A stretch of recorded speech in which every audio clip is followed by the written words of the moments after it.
explaining why my son had to stay in the NICU. Everything started in my first sonogram.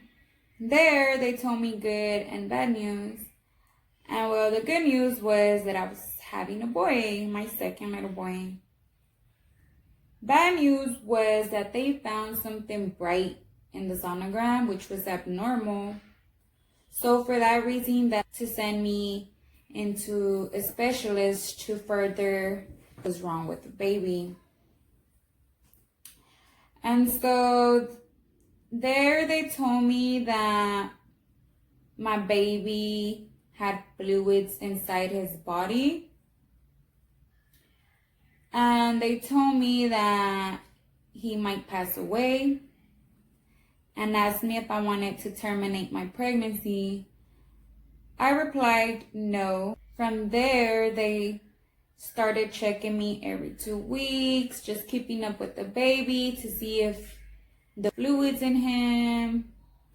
But they didn't exactly know what was going on with the baby. So they did this procedure on me to check if the baby had any amniotic. So the results for that came out good, but they still didn't know what was going on with baby.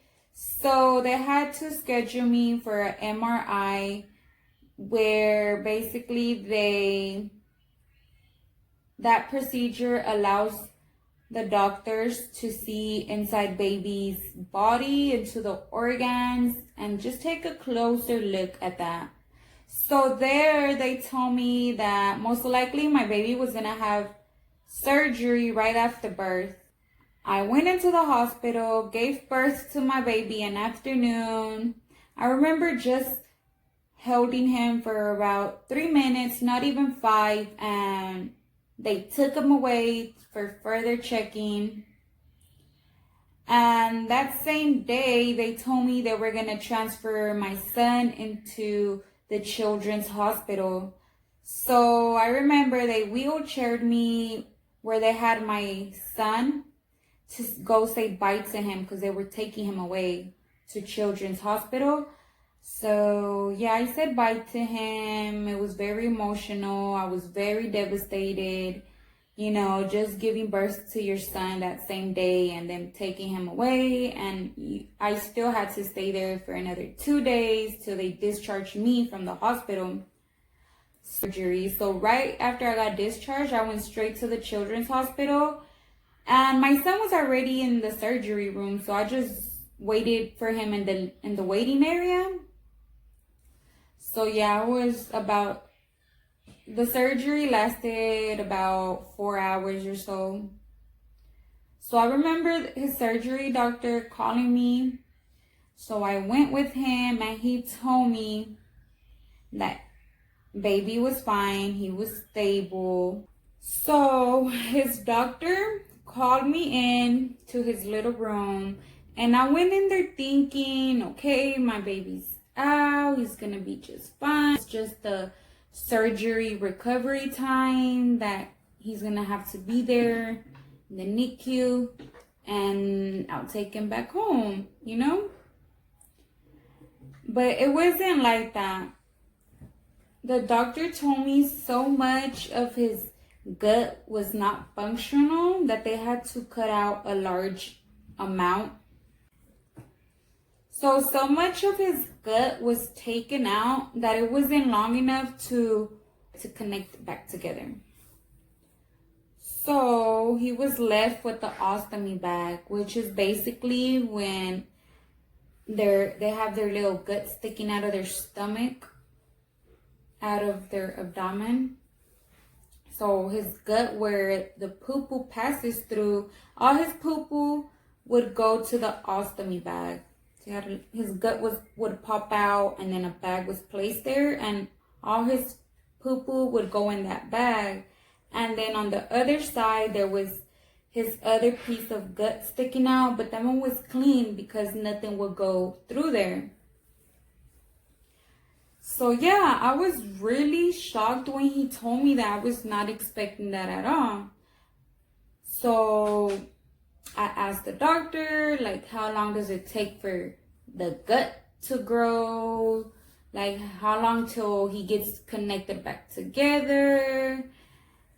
Is he gonna stay like this for the rest of his life? Like, I just had a lot of questions in mind. So yeah, he basically told me he didn't know how long it was gonna take. You know, it's all on the baby, you know.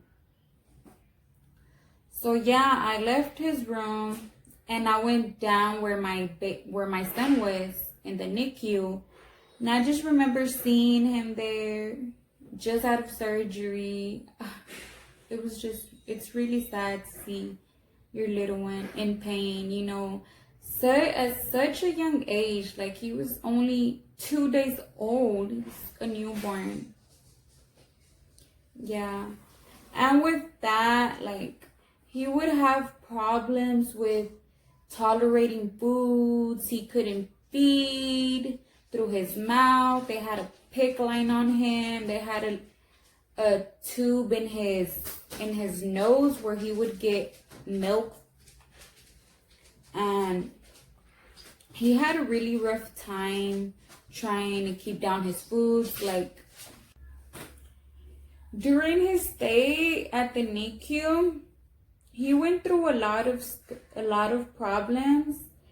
He had 2 blood transfusions where he had anemia, didn't have enough blood in him. Just a lot of things. He couldn't breathe correctly.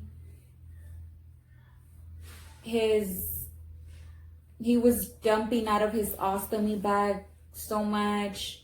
Like, he had to have a PICC line in him to get fluids in his body since he was dumping out everything so much. And he went like that for about three months. So they decided it was time. And about his ostomy bag, like,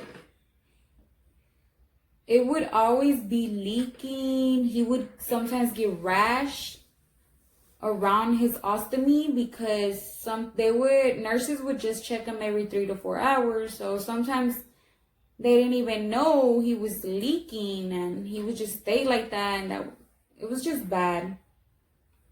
Yeah. And I would always ask them, how long is he gonna have that? They would always tell me they don't know. It was really hard because I was back and forth. I have 3 other kids, and my husband, he had to go to work to provide for us. And I really didn't have anybody to babysit for me. So I would just be back and forth. It would kill me, like, to leave my son there. I would hate that feeling. I just never wanted to leave him. But, you know, I had to come back to my other kids. And it was just really hard. I would see him through my phone. They set up this camera so I would be able, whenever I wasn't there with him, I would be able to see him from home. So yeah, his second surgery came, those news when they told me that he was going to get back connected, that came out of nowhere. It was just a random day to go see him, like any other day, go see my baby. And this nurse just tells me, she's like, have they told you the good news? I'm like, no, like, what is it? And they're like, your baby's getting back connected. And I just remember tearing. I was so happy that he was finally gonna get connected again. I'm over here getting emotional. But yeah, I was so happy that he was gonna get reconnected again. And I knew once he had that, it would just be waiting for the recovery time from that operation, and I'll finally get to bring him home, because my kids haven't even met him at that point.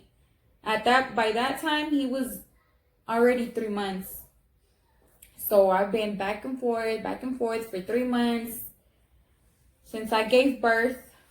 Yeah, and yeah, I was just excited. It was sad because, you know, you never want your baby to go into surgery. He was just 3 months then, but you just never want your baby to go into surgery. So yeah, I remember that day. I went in, I was there for him, you know. I said goodbye to him. I told him everything was gonna come out good, that he was gonna come out connected, no more ostomy bags, none of that. Yeah, I remember him getting out, seeing his cute little face. It was surreal just to see his ostomy bag wasn't there no more. His guts weren't popping out of his belly anymore, you know. It's just a scar now. So yeah, after that, he had to be in the hospital for maybe like around another 3 weeks or so for the recovery time, just making sure he was tolerating his foods good, that he wouldn't dump very quickly. Yeah. I was just very excited. And now he's home. So my son just woke up. He was taking a nap, and I thought it was the perfect time for me to close out this video with this precious, healthy little boy. Thank you so much for hearing my story of my son in the NICU. And for all of y'all mamas that have your babies in the NICU or going through something like I did, be strong. Be a strong mama to that little baby. He needs you. And everything's going to be okay. Patience is the key. And just have faith in God. But yeah, this is my honey boo-boo right here. He was left with this scar. It has healed very well. Healing very well. No more ostomy bag. Just a scar, but that's okay. Right, baby? Say bye. Let's see you in the next video.